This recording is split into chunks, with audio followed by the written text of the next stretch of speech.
Niranjan Markam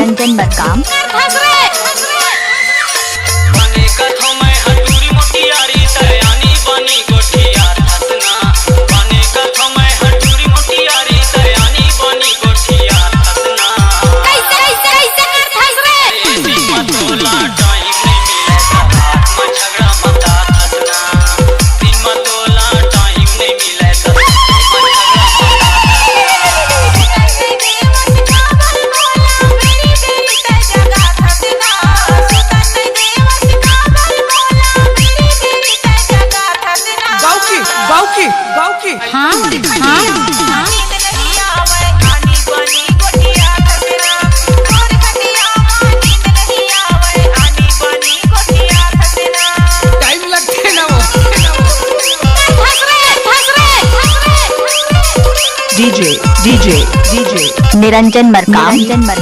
sound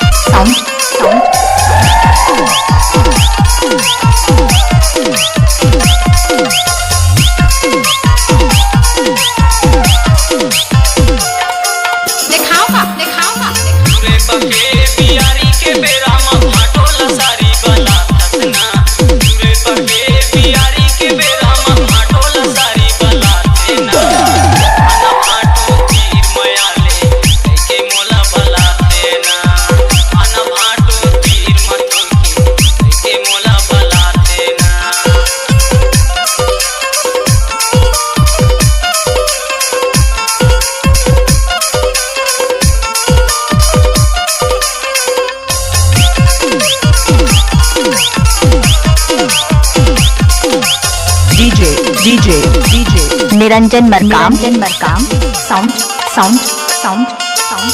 Talbairi घुना खाते छातिल मारे बोले ना तलबैरी घुना खाते छातिल मारे बोले ना माया नहीं लागे ना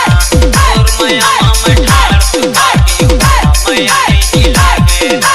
बने कथों में हजूरी मोटियारी दयानी बनी गोठिया धसना बने कथों में हजूरी मोटियारी दयानी बनी गोठिया धसना अब आएगा मजा।